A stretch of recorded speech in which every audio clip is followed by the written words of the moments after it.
Hello everyone, আমাদের Darjeeling road ট্রিপের episode 7-এ তোমাদের স্বাগত। আমরা আমতলা থেকে আমাদের রোড ট্রিপ শুরু করেছিলাম। আমতলা থেকে শিলিগুড়ি, শিলিগুড়ি থেকে মিরিক হয়ে দার্জিলিং, তারপর Darjeeling local sightseeing, Darjeeling offbeat sightseeing সেরে আজ আমাদের বাড়ি ফেরার পালা। প্রত্যেকটি ভিডিওই আছে আমাদের চ্যানেলে, তোমরা চাইলে দেখে নিতে পারো।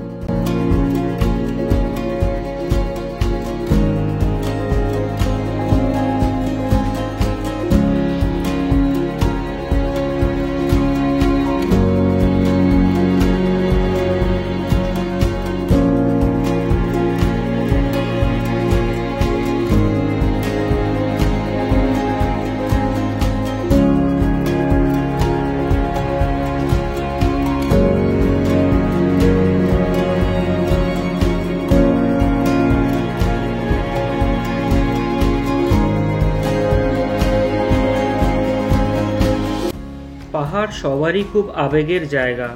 পাহাড় ঘুরতে যাওয়া মানেই মনে এক অন্যরকম উদ্দীপনা আসে। সেটা যদি রোড ট্রিপ হয় তাহলে তো কোনো কথাই নেই, কিন্তু পাহাড় ছেড়ে বাড়ি ফিরতে হবে মনে হলেই মন ভারাক্রান্ত হয়ে ওঠে। আমাদের ছোট্ট গাড়ি নিয়ে সেই আমতলা থেকে দার্জিলিং এসে পুরো দার্জিলিং ঘুরে এক রাশ স্মৃতি মনের গভীরে গেঁথে নিয়ে এবার বাড়ি ফিরতে হবে।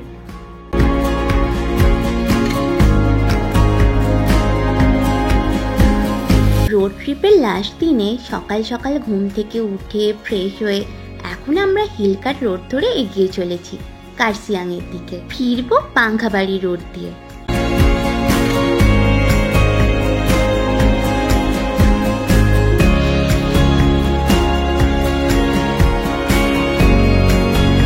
আমরা এবার এখানে একটু ব্রেকফাস্ট সেরে নেব।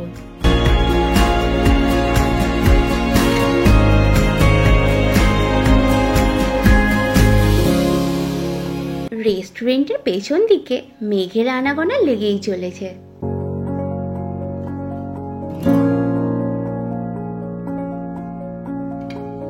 ব্রেকফাস্ট ছেড়ে আমরা এগিয়ে চললাম কার্শিয়াং স্টেশনের দিকে।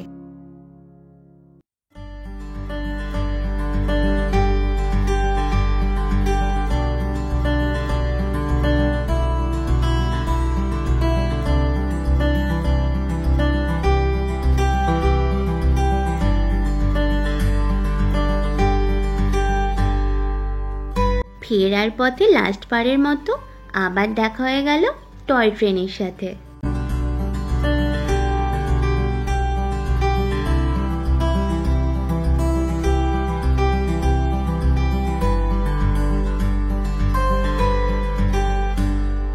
আমরা এখন চলে এসেছি পাংখাবাড়ি রোডে। কার্শিয়াং স্টেশনের কাছে রাস্তাটা খুব ঘিঞ্জি হওয়াতে ম্যাডাম গুগল ম্যাপ গাইড করতে ব্যস্ত ছিলেন, তাই ভিডিও রেকর্ডিং করা হয়নি। পাংখাবাড়ি রোডের ভিতরে 3-4 কিলোমিটার আসার পর থেকে ভিডিও রেকর্ডিং আবার শুরু করা হলো। তবে তোমাদের সুবিধার্থে পাংখাবাড়ি রোডের মুখের ম্যাপ ভিডিও এবং একটা ফটো আমি দিয়ে রাখলাম ভিডিওতে। এটা হচ্ছে হিলকাট রোড। আমরা এই পথেই দার্জিলিং থেকে এসেছি। এই যে রোডের মাঝামাঝি গোল মতো জায়গাটা দেখছো, এই জায়গাটা কিন্তু ওয়ান ওয়ে। এই পথে গাড়ি দার্জিলিং থেকে আসবে, এই পথে গাড়ি দার্জিলিংয়ে যাবে, আর এই রাস্তাটা আবার চলে গেছে শিলিগুড়ি। আমরা বেছে নিলাম এই যে পাংখাবাড়ি রোড। চলো একবার ছবিতে তোমাদের দেখিয়ে নিই। এটা হচ্ছে কার্শিয়াং স্টেশন, আর এই যে টয় ট্রেনের ট্র্যাক চলে গেছে, এটা চলে যাচ্ছে দার্জিলিং যাওয়ার রাস্তা। আর এই যে সরু মতন রাস্তাটা নিচের দিকে নেমে যাচ্ছে, এটা হচ্ছে পাংখাবাড়ি রোড। এই ছবিটাতে দেখো, এই যে এটা পাংখাবাড়ি রোডের মুখ, আর এই যে টয় ট্রেনের ট্র্যাক চলে যাচ্ছে, এটা হচ্ছে দার্জিলিং যাওয়ার রাস্তা। এই জায়গাটা ঘিঞ্জি হওয়াতে এখানে সবসময়ই পুলিশ থাকে, সেরকম হলে তোমরা জিজ্ঞাসা করে নিতে পারো। খেয়াল রাখবে, এই ভারত পেট্রোলিয়াম পাম্পের পেছন দিয়ে চলে যাচ্ছে পাংখাবাড়ি রোড। পাংখাবাড়ি রোড কিন্তু অন্য রাস্তাগুলোর থেকে অনেকটাই সরু। রাস্তাটা খাড়াভাবে নিচের দিকে নেমে গেছে, তাই ইঞ্জিন ব্রেকিং কিন্তু খুব প্রয়োজন। ইঞ্জিন ব্রেকিং করতে গিয়ে গোঁ করে একটা আওয়াজ হতেও পারে, সেক্ষেত্রে ঘাবড়ানোর কিছু নেই। ইঞ্জিন ব্রেকিং সেফটির জন্য খুব প্রয়োজন। এছাড়াও এই রাস্তায় আছে বেশ কিছু স্টিপ হেয়ারপিন কার্ভ, তাই খুব ধীরে সুস্থে আর সাবধানে ড্রাইভ করতে হবে। এই রাস্তায় শুরুর দিকটা হলো কার্শিয়াংয়ের অফিস পাড়া। এখানেই আছে সমস্ত অফিসগুলো। এর পাশাপাশি আছে বাজার ও নিত্য প্রয়োজনীয় জিনিসের দোকান। এছাড়াও আছে এখানে ক্যাসেলটন টি এস্টেট। বলতে বলতে এসে গেছি দার্জিলিংয়ের ফেমাস মকাইবাড়ি টি এস্টেট। দার্জিলিংয়ের চা বাগানগুলোর মধ্যে অন্যতম হলো এই মকাইবাড়ি টি এস্টেট। এখানে বায়োডাইনামিক ক্যালেন্ডার মেনে চাঁদের আলোতে চা পাতা তোলা হয়। চাঁদের আলোতে তোলা চা পাতাতে থাকে সব থেকে বেশি টেস্ট আর অ্যারোমা। তোমরা চাইলে পার হেড 100 টাকা দিয়ে কারখানার ভেতর চা তৈরির প্রসেসও দেখে নিতে পারো।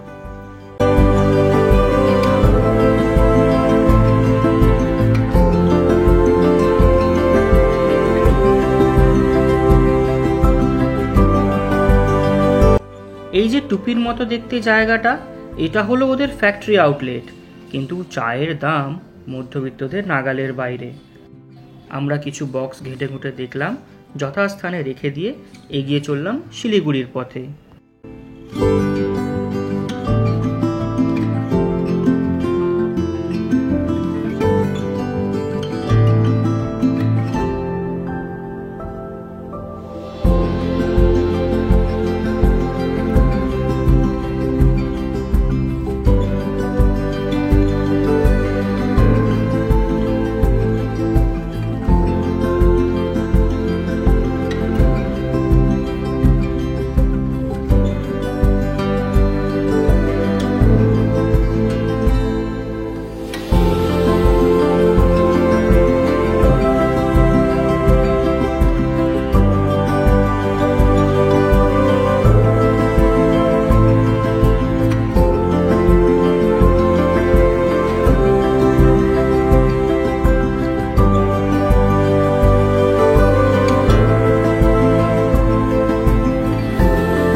এই হেয়ারপিন কার্ভগুলো 100% ব্লাইন্ড স্পট।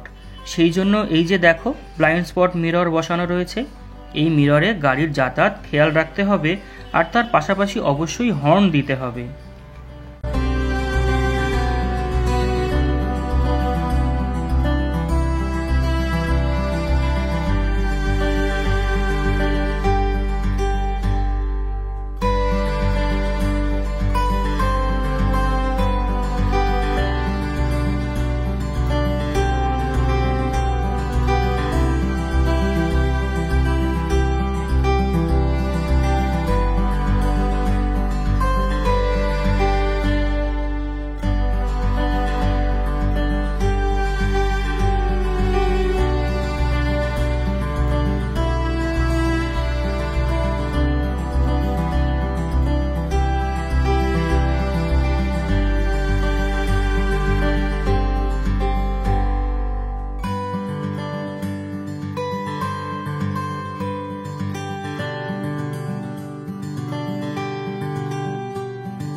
যত এগিয়ে চলেছি দূরের পাহাড়গুলোকে দেখে মনে হচ্ছে অনেকটাই নিচে এসে গেছি।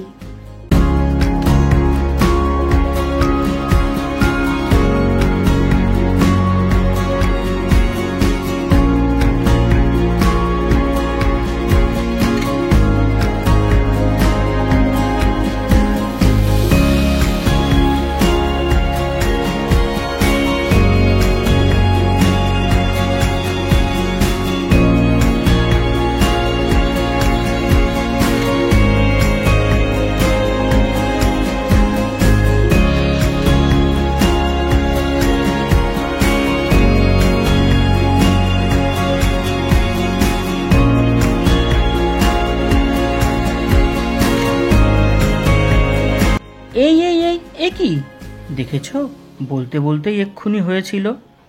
এই জন্যেই পাহাড়ে স্পিড কন্ট্রোলে রাখতে হয়। কার দোষ কার ভুল এসব বিচার না করে যে যার পথে এগিয়ে চললাম।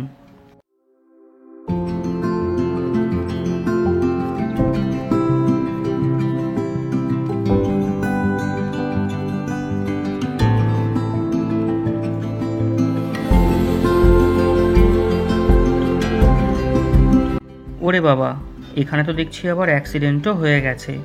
এই জন্যেই বলি, পাহাড়ি রাস্তায় মদ্যপ অবস্থায় বা অতিরিক্ত কোলাহল এবং লাউড মিউজিক নিয়ে গাড়ি চালাতে নেই। একটু অন্যমনস্ক হলেই কিন্তু সামনে অপেক্ষা করে রয়েছে বিপদ।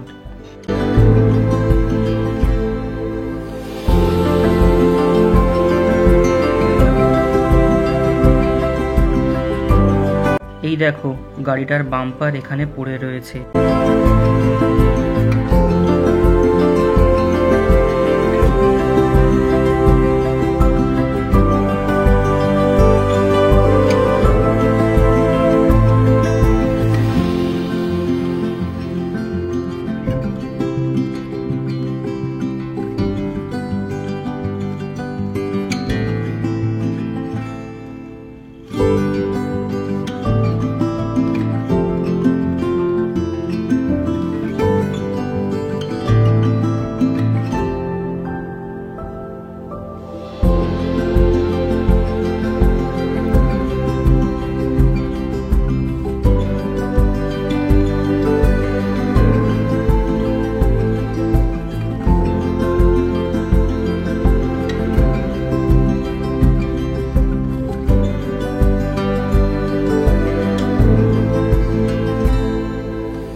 সামান্যই বাকি, তারপরে পাহাড় শেষ আর সমতল শুরু।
পাহাড়কে গুড বাই জানিয়ে আমরা সমতলে চলে এলাম।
এই যে ডান দিকে হলো মিরিক গেট।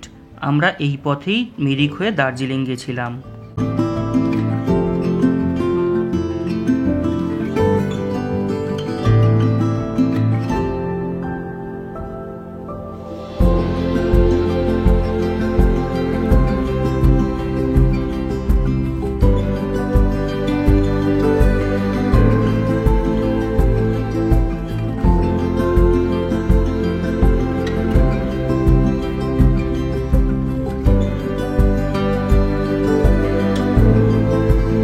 ফেরার পথে ঠিক করেছিলাম শিলিগুড়িতে বেঙ্গল সাফারিটা ঘুরে যাব। সেই জন্য এই রাস্তা থেকে বাঁ দিক নিয়ে চলে যাচ্ছি শুকনা মোড়ের দিকে। সেখান থেকে ডান দিক নিয়ে দার্জিলিং মোড় হয়ে বাঁ দিকে সোজা চলে যাব বেঙ্গল সাফারি।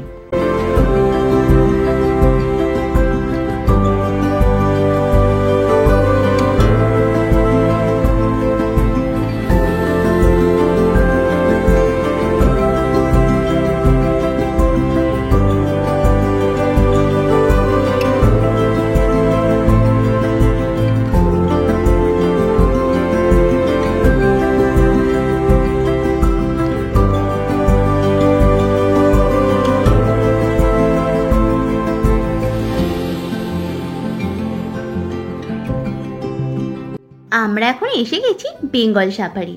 বেঙ্গল সাফারির ডিটেলস ভিডিও আসবে এপিসোড 8-এ। আপাতত টাটা, দেখা হবে বাঘ মামাকে সাথে নিয়ে।